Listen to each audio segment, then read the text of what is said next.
Bonjour, alors je suis donc ravie d'animer cette table ronde au nom de Vive Média. La mobilité, c'est en effet un levier important pour le maintien d'emploi des seniors et un levier qui n'est peut-être pas encore assez actionné. On l'a vu ce matin avec le témoignage notamment de Guillaume Bory qui disait que dans AXA, il y avait finalement pas mal de seniors et il avait observé qu'il n'y avait pas tellement de discrimination en matière salariale, mais par contre, qu'il y avait vraiment un delta en matière de mobilité. Il a cité qu'il y avait donc 2 fois moins de mobilité chez les 50 ans et plus. Donc on va parler mobilité sur cette table ronde avec des cas concrets, notamment mobilité horizontale qu'a évoqué François-Xavier Albouy sur la table ronde précédente aussi.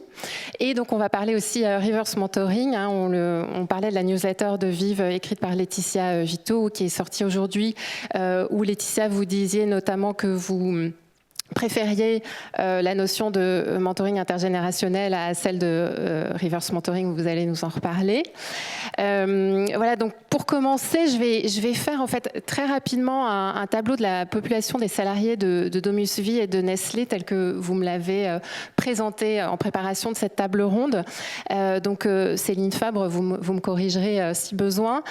Donc Domus Vie, l'activité Domus Vie, c'est la prise en soin des personnes âgées dépendantes ou non au travers de 3 activités principales, maison de retraite médicalisée, résidence-service et activités d'aide et de soins à domicile. Ça représente 13 500 salariés en France. 90% de l'activité concerne donc les maisons de retraite médicalisées. Il y a environ une moyenne de 70-80 résidents dans ces résidences. Donc il y a la filière hébergement qui est représentée avec une majorité d'aides-soignants. On en a un peu parlé précédemment. Donc il y a beaucoup de care dans ces métiers. Donc une population essentiellement féminine. Vous m'aviez dit à plus de 82%, moins de 90%, mais donc c'est écrasant comme proportion. Pour Nestlé, vous m'aviez dit, Adil, il y a donc 10 000 collaborateurs. Vous avez les métiers de la production, recherche et développement, vente et des métiers sièges. Vous avez parmi vos métiers des métiers pénibles, notamment travail de nuit, tôt le matin, tard le soir, et des postes qui nécessitent une activité manuelle qui se passe dans le froid. Donc on va revenir sur la pénibilité. Et vous m'avez dit avoir un vrai sujet sur la tranche 45-55 ans. Donc c'est une préoccupation pour 2024 pour vous particulièrement. Donc je vais venir à la première question rapidement, comme une mise en place de cette table ronde. On l'a vu dans le baromètre landois qui a été présenté ce matin par Jérôme Fourquet. On l'a dit plusieurs fois, donc avoir 50 ans, c'est perçu comme un critère vraiment discriminant, le premier critère discriminant à l'embauche devant le handicap. On a vu aussi que les personnes interrogées estiment que l'attractivité, le salarié est le plus attractif autour de 29 ans et que son attractivité décline à partir de 41 ans. Donc à partir de ces constats, dans votre population de salariés, Céline Fabre, quelle part représentent les seniors? Est-ce que vous en recrutez? Est-ce que de manière générale, ils sont valorisés ou plutôt délaissés? C'est-à-dire globalement, comment vous traitez vos seniors? Bonsoir. Depuis une dizaine d'années, ce que nous pouvons relever, c'est que 25% des personnes qui intègrent nos effectifs ont moins de 25 ans et 25% des personnes qui intègrent nos effectifs ont 50 ans. Voilà, ça ce sont des chiffres qui sont stables maintenant depuis une dizaine d'années. Je pense qu'il y a au moins 3 raisons qui expliquent en fait cela. La première, c'est un secteur d'activité qui souffre d'a priori d'attractivité. Je pense que c'est quelque chose qu'il ne faut pas nier, et donc ça a amené de longue date en fait les différentes personnes en charge d'organiser en fait ces services de soins à être ouverts évidemment à tous les publics et à tous les profils, ça c'est une certitude. On ne peut pas se permettre d'avoir d'a priori, je pense, encore moins d'a priori. Cela étant dit, ça serait un peu injuste de le présenter, de le résumer uniquement comme ça, parce que derrière cela, je pense qu'il y a aussi attaché à ce secteur d'activité et à tous ces métiers des valeurs fortes, portées par des hommes et des femmes qui ont cette ouverture d'esprit et qui n'ont justement et précisément pas ces a priori aussi à partir d'un socle de valeurs qui est extrêmement fort. Ça c'est sans doute c'est pour moi, je pense, la la deuxième raison. Et puis après, par rapport à ce secteur toujours, évidemment, cette capacité à se projeter ou à regarder l'autre, et l'autre vieillissant, y compris l'autre vieillissant dans une situation de dépendance, avec la richesse de son parcours de vie, qui nous fait, je pense, assez naturellement et assez spontanément aller en fait vers des publics qui sont aussi des publics seniors, qui s'approchent de l'emploi, avec cette volonté de reconnaître en fait leur rapport à la société au sens large et à ce qu'ils pourront apporter à l'équipe. Donc c'est au moins, je pense, ces trois raisons qui nous amènent à avoir cette approche vis-à-vis du public, vis-à-vis des personnes seniors. Après, pour la reconnaissance, c'est un vaste sujet. Donc peut-être sur cette question-là, dire un élément qui consiste en la reconnaissance sectorielle, pour ne pas parler uniquement en fait de cette entreprise et de Domusie. Le secteur d'activité, la convention collective qui régit en fait notre branche reconnaît depuis de très nombreuses années l'ancienneté, c'est-à-dire qu'elle organise en fait sur le secteur d'activité une reprise d'ancienneté. Une personne qui va travailler au sein de Domusie, qui ira travailler dans une autre entreprise, dans une association, verra son expérience reconnue avec une reprise d'ancienneté égale à 100% de son expérience lorsqu'elle est issue de la filière soins et à 50% lorsqu'elle exerce en fait sur d'autres filières que sont des filières de gestion, des filières techniques ou des filières d'hôtellerie ou de restauration. Donc c'est une vraie reconnaissance de l'ancienneté et finalement de la seniorité, c'est-à-dire que les entreprises et les différents acteurs qui sont dans le champ médico-social à partir de la convention collective applicable, du médico-social, intègrent le fait que l'ancienneté est quelque chose à prendre en considération, j'ai envie de dire. Voilà. Donc ça me semble être un point avant les autres sujets sans doute que l'on aura l'occasion d'évoquer. Et Adileza, donc vous êtes directeur des ressources humaines de Nestlé France. Donc comment, pareil, même question, quelle part représentent les seniors chez Nestlé? Est-ce que vous en recrutez et comment ils sont traités? Bonjour à toutes et à tous. Merci de me donner l'opportunité de partager cette belle table ronde. Important aussi de préciser qu'on est un industriel. Qu'on a 2/3 de nos effectifs qui sont basés dans nos sites de production et on a l'autre tiers dans les sièges et nos forces de vente. On a à peu près 30% de nos effectifs qui ont plus de 50 ans, un âge moyen de 42 ans et un âge médian de 40 ans. Donc on a plus de la moitié de notre effectif qui a moins de 40 et l'autre moitié qui a plus de 40. On a donc une véritable diversité générationnelle et donc une gestion multigénérationnelle à prendre en main et auquel il faut répondre. On a aussi un faible taux d'attrition chez Nestlé. C'est-à-dire qu'on a moins de 2% de taux de démission. Donc la part des démissions en proportion est très faible, ce qui veut dire que ça a une conséquence sur les volumes de recrutement et le type de recrutement qu'on a à mener, puisque le plus gros volume de recrutement qu'on a à faire, généralement, c'est sur des postes, je dirais, d'entrée ou nécessitant des profils récemment diplômés. Néanmoins, sur certaines fonctions, en fonction de la rareté ou en fonction de notre stratégie, on a des taux de recrutement qui peuvent atteindre jusqu'à 30% de part des seniors dans ces recrutements-là, sur ces métiers-là. La tranche 45 et plus, 50 et plus, on va dire 45 et plus pour emporter large, est aussi reconnue et valorisée au travers de nos promotions, puisqu'elle représente plus de 50% des promotions que l'on fait sur une année civile consacrée à la tranche d'âge de 45 et plus. Donc le travail, l'expérience, la performance de cette tranche d'âge est valorisée au sein de l'entreprise, soit par le biais d'augmentation individuelle, soit par le biais de promotion au titre de la carrière professionnelle.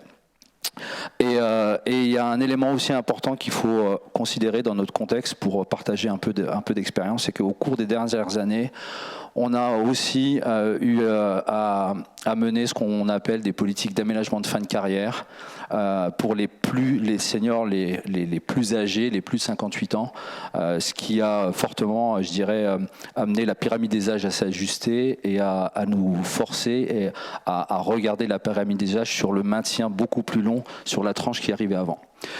Et en cela, ça nous oblige à vraiment réfléchir à comment on développe des actions, des initiatives pour le maintien de l'emploi, comment on offre des opportunités de développement professionnel et comment on crée un environnement, je dirais, inclusif. On parle beaucoup de diversité, d'équité et d'inclusion, mais on doit vraiment faire en sorte de construire les conditions nécessaires pour que les plus de 45 ans se considèrent totalement appartenant encore à l'organisation auquel ils contribuent quotidiennement. Donc on va voir en détail tout à l'heure. Laetitia Vito, je voudrais que vous réagissiez dans un premier temps sur en fait qui sont les seniors aujourd'hui. Denis Maillard en a un peu parlé précédemment, plutôt d'un point de vue politique, en parlant il y avait parmi eux en tout cas la dernière cohorte des baby boomers. Mais donc si c'est la dernière cohorte, qui sont en fait aujourd'hui les seniors et dans quelle situation de vie ils sont? Je pense que c'est important de le dire parce que si on a envie de les maintenir en emploi, de les recruter ou de les maintenir en emploi, il faut savoir dans quelle situation ils sont. Absolument. Quand on parle d'âge et qu'on utilise le mot senior, on voit que les mots sont beaucoup moins opérants aujourd'hui qu'avant, puisque, comme vous l'aviez souligné d'ailleurs, l'âge médian de la population, il est celui à partir duquel on devient senior. Donc on a un mot qui désigne 50% de notre population. À partir de là, on voit qu'on a un mot qui est quand même assez peu précis. Et donc il va falloir aller un petit peu plus loin pour regarder de qui on parle.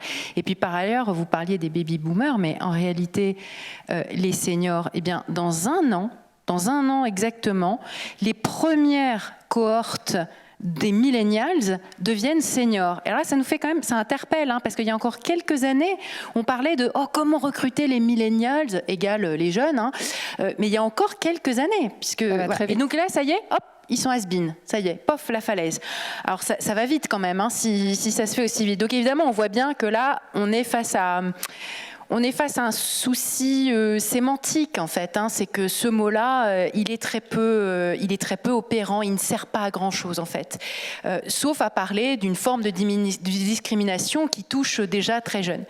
Et puis par ailleurs, vous le disiez, ce qui est intéressant en fait, c'est de regarder les situations de vie de la moitié de la population. C'est pas tout à fait la moitié de vos effectifs, mais presque. Vous, c'est 40, donc 45, c'est un petit peu moins de la moitié des effectifs qui ont plus de 45 ans. Et puis, chez vous, je ne sais pas quel est l'âge médian, c'est ça, c'est celui de la population. Voilà. C'est de voir qu'il y a des situations de vie qui sont très différentes et l'impact de ces situations de vie sur leur relation au travail est gigantesque. Et en particulier, quand on regarde le rôle du care dans ces situations de vie. Donc, il y a parmi les gens qui ont aujourd'hui 50 ans, 55 ans, des gens qui sont parents d'adolescents qu'ils ont eu beaucoup plus tard. Donc ils ne sont pas forcément, on les imagine déjà avec le nid vide et plus d'enfants et tout. Non, les enfants, non seulement ils sont encore à la maison, ils les ont eu plus tard et puis ils restent plus longtemps à la maison. Ils ne peuvent pas être autonomes économiquement aussitôt que leurs parents l'ont été. Donc ils ont cette charge parentale, ou en fait cette responsabilité parentale. Ils ont, je dis les femmes, on porte beaucoup cette charge-là. Et puis par ailleurs, ils ou elles ont des parents qui les ont eux-mêmes eus un peu plus tard que les générations d'avant et qui sont donc déjà âgés, parfois en situation de dépendance. Et donc, il y a parmi les 45-65 ans énormément d'individus dits de cette génération sandwich qui sont pris en étau entre les responsabilités parentales et l'aidance qui apparaît et qui joue un rôle important. Et l'une des raisons très très fortes pour lesquelles beaucoup vont ne plus pouvoir s'investir autant dans leur vie professionnelle, c'est l'aidance.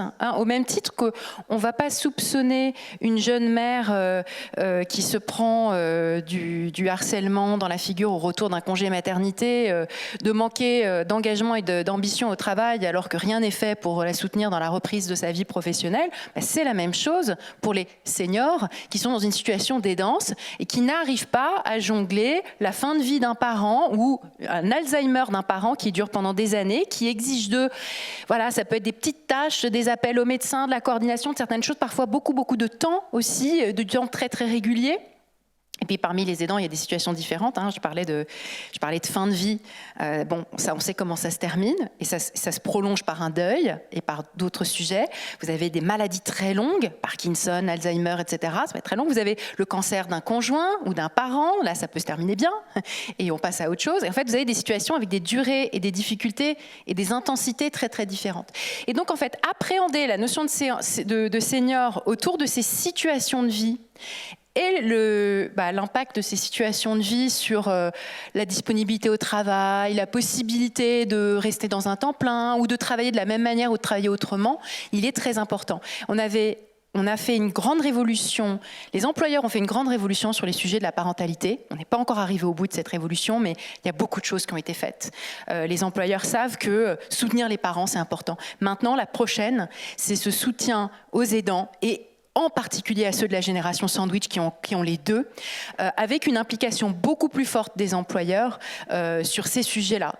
Moi, si je devais faire de la science-fiction, je dirais que demain, les employeurs s'adresseraient aux acteurs privés, publics du grand âge pour dire comment est-ce qu'on peut travailler ensemble pour que nos actifs, nos salariés, voilà, les forces vives du pays et puis de nos organisations puissent s'investir pleinement au travail, vont être, voilà, travailler bien parce qu'ils sont soutenus par des infrastructures du CARE, dont vous faites partie, tous ces acteurs-là, qui voilà, libèrent les forces vives et leur permettent de travailler. Un tiers des actifs aidants quittent le travail, quittent la vie active parce qu'ils ne peuvent pas continuer à travailler. Alors, on va évoquer maintenant la question rapidement aussi pour se concentrer ensuite sur la mobilité et le reverse mentoring. Mais un petit insert sur la question de l'engagement des seniors. On l'a vu aussi ce matin avec Hervé Navelou de L'Oréal France qui nous disait qu'il estimait que, en effet, le taux d'engagement des plus de 50 ans était supérieur à la moyenne. Et on l'a vu aussi dans notre baromètre, les personnes estiment que ce qu'apportent les seniors, c'est avant tout de l'expérience et de la compétence, mais aussi l'accompagnement des plus jeunes. Donc c'est en lien avec ces questions de transmission. Est-ce que vous pourriez nous dire, Céline Fabre, est-ce que vous avez mesuré l'engagement des seniors vis-à-vis de votre entreprise et qu'est-ce qu'ils apportent de spécifique que les autres ne peuvent pas apporter ? Alors, si la question est présentée comme ça, je vais avoir plus de difficultés à répondre pour la bonne et simple raison que je pense qu'une des façons justement d'engager et de réengager les seniors, c'est pas forcément de raisonner en différenciation finalement. Je pense qu'il y a effectivement a fortiori dans nos métiers, l'expérience de vie apporte forcément. Travailler la relation humaine, la relation à l'autre, faire face à des situations de crise. Des personnes expérimentées vont peut-être avoir un savoir, une réaction qui profitera à des personnes qui ont moins d'expérience. C'est certain. L'expérience ne fait pas tout, c'est-à-dire que, et là je le prends pour une responsabilité de l'organisation, qu'elle soit entreprise, association, structure publique, pour moi là n'est pas l'objet, c'est que avoir une expérience c'est bien, savoir la transmettre c'est mieux. Voilà. Et donc, une façon peut-être d'engager les professionnels seniors avec expérience, c'est d'être en capacité de déployer des dispositifs de formation ou des dispositifs d'écoute, de valorisation et d'accompagnement pour la transmission de l'expérience. Voilà. C'est-à-dire ne pas considérer en fait que parce qu'on est jeune, c'était ce qu'on disait tout à l'heure, c'est ça l'AGIS, parce qu'on est jeune, alors on n'a pas d'expérience, parce qu'on est senior, on a de l'expérience, on est capable de la transmettre. Oui ou non, en fait, pas nécessairement. Et je pense que ça, c'est une action assez forte. Je vous donne juste un exemple, parce que je sais que le temps est un peu compté, mais nous déployons, nous avons contractualisé avec l'État dans le cadre de la réponse à un appel à projet qui était l'appel à projet des FINOM, et nous avons contractualisé sur 1200 parcours à FEST. La FEST, c'est la mise en situation professionnelle et c'est l'apprentissage par la mise en situation professionnelle. Pourquoi c'est extraordinaire ? Parce qu'en réalité, ce dispositif, il s'adresse à tout le monde. Il s'adresse aux jeunes comme aux moins jeunes. Il s'adresse qui ont un point commun, c'est la volonté d'apprendre en situation de travail pour voir leurs compétences et leur expérience reconnues pour aller jusqu'à un titre ou un diplôme. Voilà. Et c'est un peu comme ça que la question de la seniorité, elle est vue en fait dans notre entreprise. C'est-à-dire que la seniorité, a priori, elle rassure nos familles, elle rassure les résidents qui sont accueillis, elle rassure les personnes âgées à domicile. Mais parfois, ça leur fait plaisir aussi, et je sais que c'est un sujet qui vous est cher et vous en parlerez, voir des jeunes aussi, c'est bien. C'est-à-dire cette question de l'intergénérationnel, elle est primordiale et elle est fondamentale. Donc je trouve qu'une façon d'approcher cette question finalement des seniors, c'est de dire, je ne pense pas une action à destination d'un jeune sans penser à une action à destination d'un senior. Je ne pense pas une action à destination d'un senior sans penser cette même action à destination d'un jeune. Parce que finalement, la responsabilité de l'entreprise ou de l'organisation, donc du manager, ce qui posera, on le verra peut-être plus tard, la question de la formation des managers, je pense qu'il y a un gros déficit pour ça, c'est de créer le collectif au service du projet, avec un maximum de personnes. Et alors ça tombe bien parce que vous avez mesuré le taux d'engagement des seniors. Est-ce que vous pouvez nous en parler? Alors l'engagement des seniors et l'engagement des professionnels au sens large, on n'a pas vu de distinction selon que la personne était âgée ou pas. C'est-à-dire qu'on arrive à 76% de taux d'engagement dans nos métiers. C'est quand même assez remarquable par rapport je souligne parce que c'est vrai que par rapport à certains a priori ou images qui sont véhiculées sur ces métiers, on a des professionnels qui sont extraordinairement engagés. 76% en moyenne de taux d'engagement, c'est très fort. Aucune distinction en fonction de l'âge. Vous pouvez avoir des distinctions en fonction de certaines structures. Malgré la pénibilité. Exactement, malgré la pénibilité. Adil, si vous voulez réagir sur cette question. Oui, bien évidemment. On mesure l'engagement des collaborateurs très très régulièrement et chez nous c'est un modèle, c'est-à-dire que les plus de 45, les plus de 50, ils ont des taux d'engagement de manière mathématique, les résultats sont bien supérieurs au taux d'engagement moyen d'entreprise. Donc, la dernière enquête, on avait 81% de taux d'engagement moyen. Sur les tranches 50, 55 et 55 et plus, on est à 86 voire 93. Il y a une des questions aussi qui est révélatrice d'une façon de gérer sa carrière dans l'entreprise. On pose la question, envisagez-vous de quitter Nestlé ? Et c'est les mêmes tranches qui répondent le moins favorablement à cette question donc qui nous indique qu'ils ne souhaitent pas, ou ils ne voient pas, ou ils n'entrevoient pas la possibilité ou la volonté de quitter Nestlé. Et j'aimerais mettre ces résultats aussi au regard d'une autre enquête qui est une enquête beaucoup plus focus, j'allais dire, dédiée même à la qualité de vie et des conditions de travail, où, encore une fois, cette tranche d'âge, à l'inverse, a les résultats les moins bons quand il s'agit de gérer son stress. Alors on a essayé de comprendre, et en fait, les pistes de réflexion qu'on a eues, les causes racines de ça, c'est, en fait, ils sont plus hauts dans l'organigramme, ils ont des postes plus importants, ils sont beaucoup plus exposés, et donc ils sont plus exposés à des décisions difficiles et à gérer des décisions difficiles, mais ils ont aussi, compte tenu de cette exposition au risque, beaucoup plus de stress par rapport à leur employabilité en cas de perte de l'emploi. Et ça, c'est un élément plus d'inquiétude. Et du coup, ça nous a beaucoup encouragé à prendre le sujet du maintien de l'emploi sur ces tranches d'âge, pas un peu plus au sérieux, mais si on est honnête avec nous-mêmes, on a quand même beaucoup moins fait depuis l'arrêt des accords seniors en 2017 pour nous, et on a besoin maintenant de répondre de façon un peu plus poussée. De façon générale, je suis d'accord avec vous, l'expérience n'est pas liée à l'âge, elle est liée aux différents sujets que vous avez pu traiter dans votre expérience, dans votre vie professionnelle, dans vos moments de vie professionnelle. Donc nous, on va chercher une expérience professionnelle, on va chercher une diversité d'expériences. On a bien évidemment une volonté aussi de renforcer nos équipes par le biais du recrutement de seniors sur des softs tels que la prise de recul, l'accompagnement de projets complexes ou la résolution de projets complexes et aussi parfois simplement dans la gestion des parties prenantes où vraiment l'expérience vécue dans d'autres domaines est riche. On va aussi chercher des profils ce type de profils-là, ils sont d'autant plus importants quand vous avez envie de transformer, quand vous avez envie de changer des aspects culturels, quand vous avez besoin d'implémenter des nouvelles méthodologies, des nouvelles façons de travailler. Tout simplement, vous allez chercher de l'expérience en recrutant à l'extérieur pour pouvoir aller un tout petit peu plus vite, et parce que ces profils-là ont expérimenté, ont mis en place ce que vous avez envie de développer chez vous ailleurs. Je vais vous donner deux exemples pour être très concret. Quand on a voulu accélérer dans la mise en place de méthodologies d'amélioration continue, on a été chercher des profils beaucoup plus expérimentés, de tout âge, pour nous apprendre et apprendre à nos collaborateurs à déployer un peu plus vite ces outils-là. Donc c'était des profils qui venaient d'industries qui ont eu cette expérience-là au préalable, comme l'automobile ou l'aéronautique. On avait besoin de collaborateurs qui avaient éprouvé ces méthodologies. Le deuxième exemple que je peux vous donner, c'est dans la fonction RH. On a changé un peu le profil des responsables RH de site. On a voulu des profils venant plus du monde de la PME ou de l'entrepreneuriat ou de structures plus petites.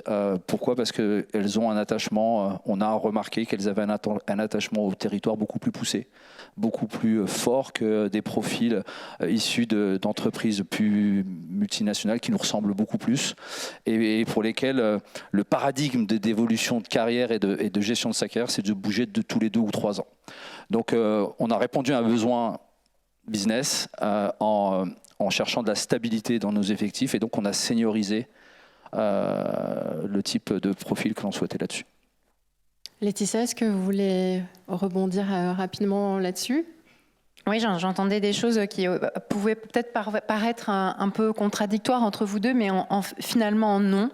Finalement, ce que j'entends des deux côtés, c'est que cette idée que l'expérience n'est plus exclusivement liée à l'âge, parce que les carrières sont moins linéaires, parce que vous avez des gens dans une deuxième phase de carrière qui peuvent prendre une nouvelle carrière ou un nouveau métier, enfin un nouveau poste ou un nouveau métier, parce que les transitions professionnelles sont plus nombreuses, et donc ça brouille beaucoup ces catégories, et ça nous invite à repenser complètement un changement de paradigme en matière de carrière.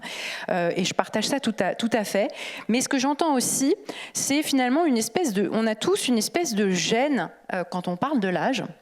Une espèce de gêne parce que on a peur d'essentialiser et puis de tomber dans les stéréotypes. Les jeunes seraient comme ci, et puis les vieux seraient comme ça, et puis on est un peu embêté. Alors, mais au risque de ne pas en parler, de peur de faire de l'agisme. Et en fait, c'est dommage de ne pas en parler. Il faut en parler, mais il faut en parler avec les bonnes catégories. C'est que déjà, quand on parle d'âge, de quoi parle-t-on ? Est-ce qu'on parle de l'âge biologique ? Est-ce qu'on parle de la situation de vie ? Est-ce qu'on parle de l'âge chronologique ? Est-ce qu'on parle de l'âge social ? Enfin voilà, on parle de l'âge, c'est déjà beaucoup de choses. Donc là, il y a des catégories à employer. Et puis c'est très bien qu'on n'ait pas envie de tomber dans l'agisme, avec faire de la génération Z un bloc homogène, ils sont comme ci, comme ça, ils sont paresseux, ils sont idiots, ils sont je sais pas quoi, non. Et puis des boomers, ils sont conservateurs, ils sont comme ci, ils sont comme ça, non plus. Donc pas de stéréotypes, en revanche, on doit parler de l'âge. Donc les catégories, moi j'en propose 3, c'est de distinguer les faits d'âge. L'effet d'âge, c'est le fait qu'on est au travail plus susceptible de ne pas digérer le travail de nuit quand on a 60 ans que quand on en a 20. C'est une réalité physique. C'est vraiment, il y a un effet d'âge sur certaines conditions de travail qui est indéniable. On peut dire la même chose sur le port de charges lourdes, sur un certain nombre de sujets. Il y a un effet de période historique. Et l'effet de période historique, il est intéressant, c'est qu'il y a des choses qui touchent toutes les générations. Au tout début de la révolution numérique, on parlait du numérique égale les jeunes. C'est fini ça. Enfin, je veux dire, les gens de 50 ans aujourd'hui, ils utilisent probablement plus autant ou plus Internet que tous les autres. Leurs usages ont été transformés tous les usages ont été transformés pour toutes les générations. De même, quand on parle d'inflation, je sais pas, l'inflation, là, c'est un effet de période historique. Il y a des effets de période historique qui touchent tout le monde et on confond ça avec la génération. Et puis, il y a des effets de génération. Et les effets de génération, là, c'est intéressant, c'est le fait que entre 15 et 25 ans, par exemple, on a vécu quelque chose en commun. On est tous partis au front en 14-18, enfin tous les hommes. Les hommes sont partis au front et ça se voit dans la pyramide des âges. Il y a un trou et puis il y a un trauma qu'on traîne et on sent une différence de génération par rapport à ça. On peut se demander s'il y a une génération Covid, des gens dont les rituels d'entrée dans la vie d'adulte ont été massacrés par les confinements. Est-ce qu'il y aurait une génération Covid ? Et puis par ailleurs, on vit les choses différemment. Ce qu'on apprend et ce qu'on vit entre 15 et dans l'enfance et puis ensuite au début de sa vie active nous imprègne plus durablement. Donc il y a quand même toujours un petit effet de génération, même en passant à côté des clichés. Donc voilà ma petite invitation pour parler d'âge sans tomber dans l'agisme. Alors on va devoir aussi parler de la pénibilité, parce que comme le notait précédemment Astrid Panosyan-Bouvet, en citant l'étude de France Stratégie qui dit qu'un tiers des seniors au travail occupent des métiers pénibles. Donc pour maintenir les seniors en emploi, on doit améliorer ou aménager leurs conditions de travail et faire en sorte que leur métier soit soutenable. Quels sont vos plans d'action dans cette direction ? On commence par vous, Céline Fabre. Alors c'est intéressant finalement que la question soit posée après cette intervention par rapport à l'approche de l'âge. Il n'y a pas de volonté, pour ma part, de ne pas reconnaître l'âge. Par contre, pour ne parler que de ma réalité d'entreprise, par exemple, si je prends comme critère d'entrée pour poser le sujet de la pénibilité ou des conditions de travail un critère d'âge, je pense que je passe à côté de 50% en fait de la réflexion que je dois pourtant mener pour trouver des solutions réellement efficaces. Pourquoi ? Déjà parce que un salarié qui va arriver, qui va se présenter à 20 ans, 25 ans, 30 ans, 40 ans, il arrive avec son parcours de vie, sa situation de vie, son temps de transport, ce qu'il a fait peut-être en tant qu'aidant, vous l'avez dit, on peut avoir des aidants très jeunes, on peut avoir des aidants beaucoup plus âgés, etc., etc. Il peut y avoir plein d'exemples par rapport à ça. Donc la façon dont il va vivre la pénibilité de nos métiers ne sera pas du tout ressentie exactement de la même façon.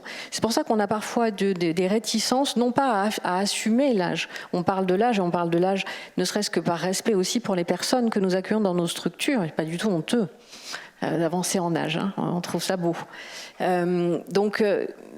L'approche pour nous, elle est évidemment qu'on la prend en compte. Vous aviez raison. Hein, au bout de X années d'exposition à une pénibilité physique, si elle n'a pas été prévenue, anticipée, qui se rajoute éventuellement à votre environnement familial, éventuellement à des difficultés de santé et autres, c'est évident, ça ne se conteste pas. Mais une fois encore, ça ne peut pas être l'entrée dans nos réalités professionnelles si on veut trouver des solutions pratiques.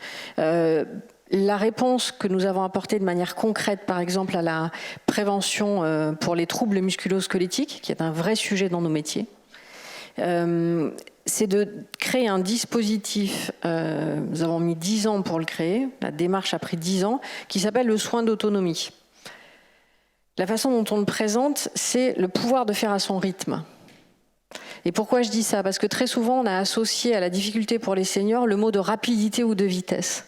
Et ça, pour moi, c'est un vrai sujet et c'est un vrai problème. C'est le fait de vouloir aller vite, toujours plus vite, encore plus vite. Et ça, je pense que c'est un point qui est un point assez crucial. Donc c'est le pouvoir de faire à son rythme. Et ça se fait, quand on dit le pouvoir de faire à son rythme, c'est le pouvoir de faire à son rythme pour le résident, et c'est le pouvoir de faire à son rythme pour le salarié. Et c'est en fait un dispositif d'aide et d'entraide mutuelle dont l'objectif est d'arriver à 0 portage, pour soulager toute l'exposition aux risques et aux troubles musculo-squelettiques. Donc ça, c'est un exemple d'une disposition, vous voyez, par rapport aux seniors. Même si, une fois encore, je souscris aux éléments que vous indiquiez. Sur la pénibilité, Adil, quelles sont vos mesures ? On est un industriel, on a 15 sites de production, on a énormément de postes exposés à des facteurs de pénibilité. Et je vous rejoins, l'âge n'est pas une donnée d'entrée ou un critère de sélection, c'est plutôt effectivement le raisonnement par poste de travail qui drive l'analyse que l'on en fait. On a besoin de remettre en toute humilité sur la table du dialogue social, la discussion autour de l'amélioration des conditions de travail. On a besoin de réfléchir avec toutes les parties prenantes. Mais en attendant, on a mis bien évidemment plusieurs actions de manière très très concrète. Tout le travail sur l'analyse des postes, l'analyse des risques liés à cette exposition aux pénibilités, des programmes de sensibilisation et de formation indépendamment aussi là de l'âge, puisque c'est... On choisit ce que l'on veut prendre en fonction de ses besoins et on n'a pas connaissance des moments de vie, de l'expérience personnelle qui a des conséquences sur la gestion professionnelle. On a des bilans de santé, on propose des conseils en matière de santé mentale, en matière de santé physique, on propose des services de soutien psychologique et on essaye d'avoir une approche très tactique à ce sujet parce qu'on n'a pas encore, je dirais, défini avec nos partenaires sociaux et avec nos parties prenantes la meilleure façon d'améliorer les conditions et l'environnement de travail de nos collaborateurs. Du coup, on a quand même lancé ce qu'on appelle chez nous une commission industrielle, composé des directeurs de sites de production, de la fonction RH et des partenaires sociaux, avec plusieurs attributs à cette commission. Et l'un de ces attributs, c'est d'évaluer en profondeur toutes les questions liées aux conditions de travail, à la pénibilité, à la charge de travail et à tout ce qui... avoir en fait un retour automatique de tout ce qu'on met en place pour voir si ça marche ou pas et si on doit ajuster un tout petit peu nos plans d'action. Mais en toute humilité, on a encore besoin vraiment de mieux structurer une approche beaucoup plus stratégique face à ce sujet qu'avec une réponse tactique par l'approche de petites actions qui viennent mettre des pansements sur des situations que l'on connaît depuis un certain temps.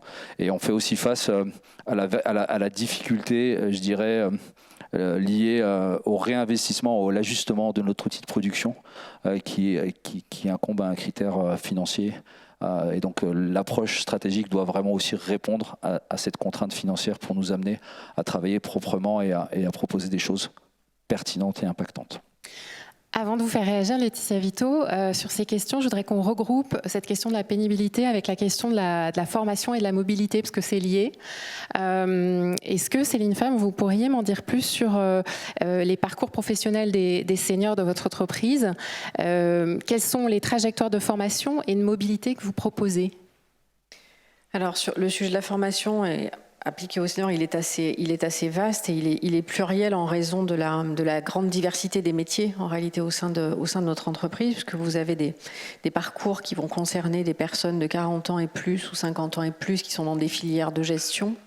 Des personnes qui auront la possibilité en fait de commencer à un niveau qui est un niveau technicien ou agent de maîtrise sur des fonctions d'encadrement, d'accueil et d'administration et qui évolueront vers des fonctions de direction d'établissement, de direction régionale ou de direction de métiers et de services support. Vous avez des professionnels qui exerceront au sein d'une filière soins, qui commenceront également sur des niveaux qui sont des niveaux d'employés, qui termineront à des postes qui sont des postes d'encadrement.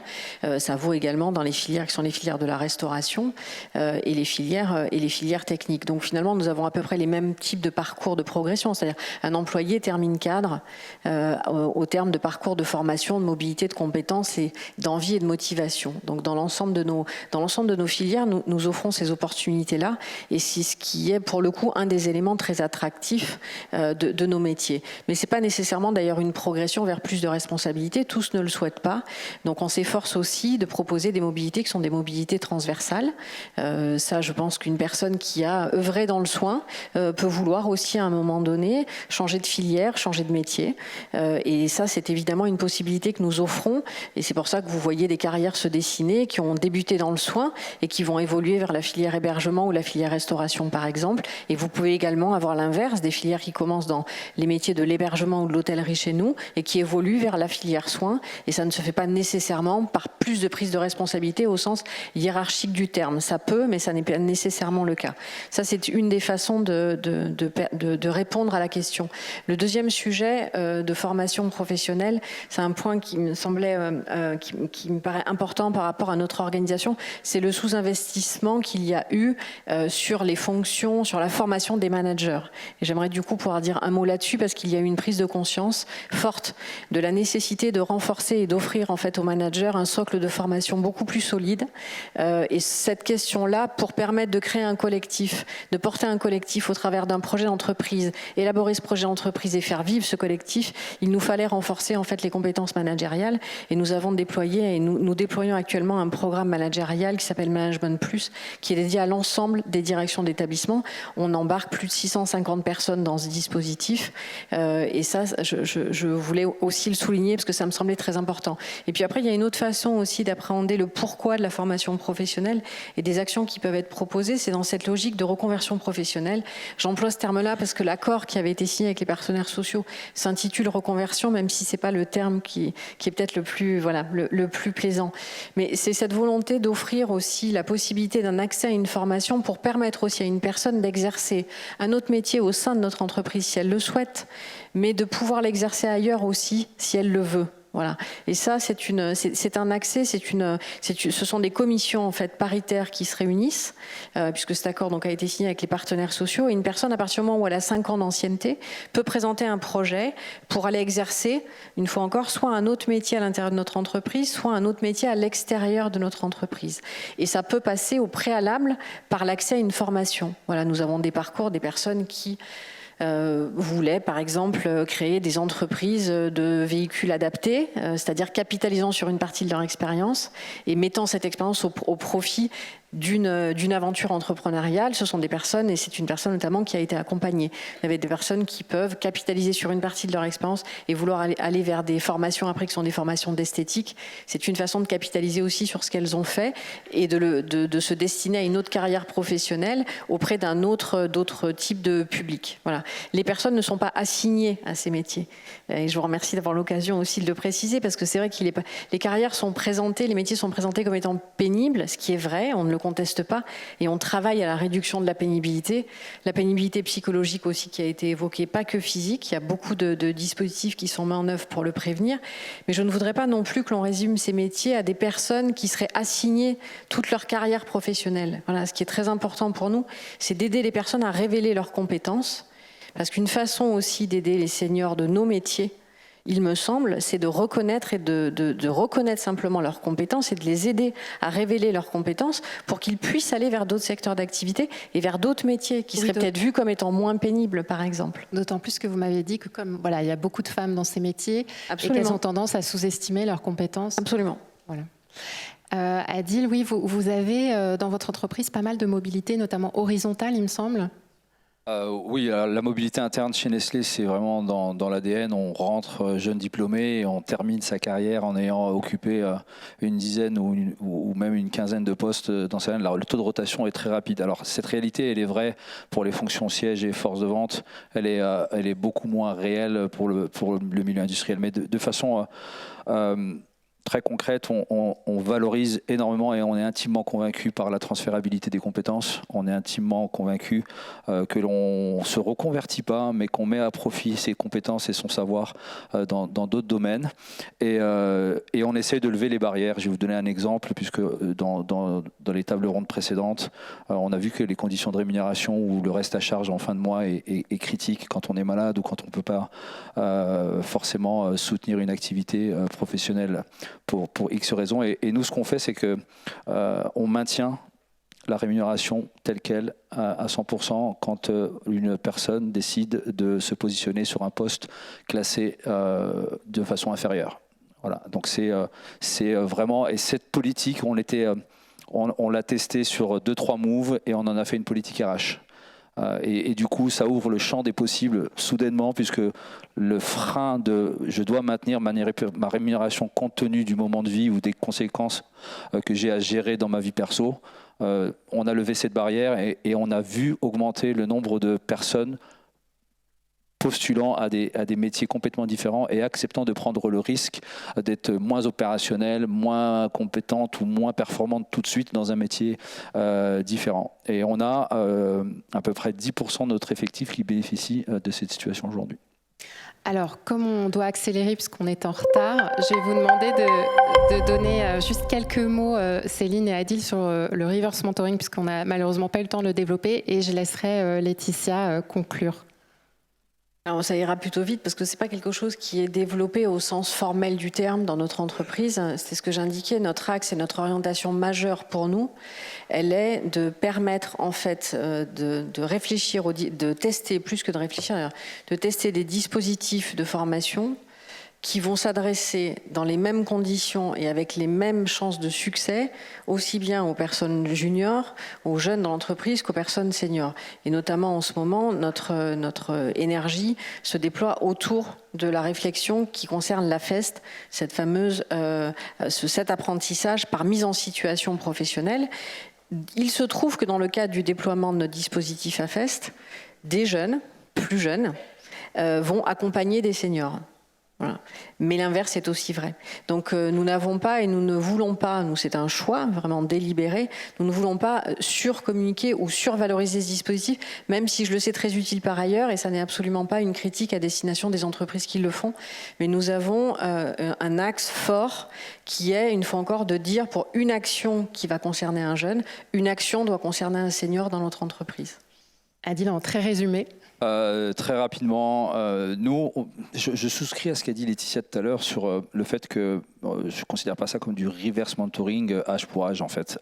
J'ai un reverse mentor qui est plus âgé que moi, mais qui est beaucoup plus compétent que moi sur le domaine de l'intelligence artificielle, donc c'est lui qui m'apprend à manipuler ça. Non, je vais partager juste encore une fois quelque chose d'assez concret. On a lancé l'année dernière sur le siège une initiative qui s'appelle Raconte-moi Nestlé.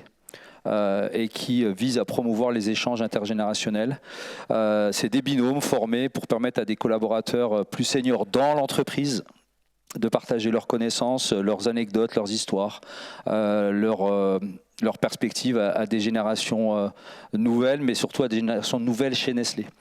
Et le succès de cette initiative sur le siège, sur 2 années consécutives, nous donne envie d'élargir à l'ensemble de l'organisation et de pousser le partage d'expériences et le gagnant-gagnant qu'est cette relation, à savoir on apprend du vécu Nestlé, c'est une forme de début de transmission de savoir, et en retour on a une perspective on a l'opportunité d'avoir une perspective différente avec ce binôme, et ça c'est pas mal, c'est vraiment pas mal. Laetitia, le mot de la fin? Le mot de la fin, et je pense qu'on est d'accord tous les trois en fait, c'est qu'on doit aller vers un monde où on est de plus en plus, pardon pour l'anglicisme, âge agnostique. Âge agnostique, c'est-à-dire que voilà, c'est la situation de vie, c'est où est-ce que tu as envie d'être à quel moment, comment tu mènes ta barque, ta carrière pendant beaucoup plus que 40 ans. Et non seulement il faut travailler beaucoup plus que 40 ans, mais en plus dans des bonnes conditions, en ne s'appauvrissant pas, en y prenant du plaisir dans la mesure où c'est possible, et puis en tenant physiquement. Et donc ça veut dire chambouler beaucoup de toutes les catégories qu'on a en ressources humaines et en formation. Donc il faut former tout le temps à tout âge, accompagner en étant âge agnostique. Et c'est pour ça que moi aussi, j'adhère pas beaucoup au concept de reverse mentoring, parce que historiquement, ça vient des années 90, General Electric, Jack Welch, qui parlait des cadres de General Electric, donc des gens super hauts dans leur carrière, qui allaient apprendre à faire mumuse avec Internet auprès des petits jeunes. Hein. Je dis petits jeunes justement parce qu'il y avait une forme de condescendance en fait. Hein. C'était vous êtes quand même bon pour nous apprendre les petits trucs émergents, mais c'était pas vraiment. Finalement, on ne valorisait pas vraiment, et puis c'était pas non plus du mentorat, puisqu'ils étaient déjà en haut de leur carrière. Or, mentorer, c'est quand même accompagner dans une avancée de carrière qui est pas forcément justement verticale, mais il y a l'idée de tirer, voilà. Donc c'est pour ça que le terme que je préfère, c'est le mentorat intergénérationnel, parce que, où on va dire le mentorat âge agnostique, mais ce que j'aime dans intergénérationnel, c'est qu'en fait, on s'apporte quand même des choses mutuellement dans une relation de mentorat. Et il y a une personne qui va être un peu plus tirée que l'autre, mais chacun, on s'apporte quelque chose, et c'est âge agnostique en réalité. Juste, pardonnez-moi, parce que c'est la conclusion, mais pour rebondir sur ce que vous disiez, il y a quelque chose qui fonctionne très bien dans la société, ce sont les échanges entre pairs collectifs. Nous mettons en place des espaces de discussion, et ça, c'est quelque chose qui est énormément apprécié, et c'est une façon de transmettre son expérience, sachant que les groupes se constituent finalement de manière assez naturelle, justement de façon intergénérationnelle. Est-ce qu'on a le temps pour des questions On peut prendre une ou deux questions, rapidement, une ou deux questions dans la salle, si vous le souhaitez. Il y en a 3, donc on va devoir 4, oula, donc... Choisissez. Il faut choisir. Donc on va appliquer une technique que je trouve très intéressante. On va prendre une question d'un homme, une question d'une femme. Ok ? Donc j'ai vu des mains se lever. Je ne vois que des mains d'hommes. Alors il faut qu'une femme nous pose une question aussi.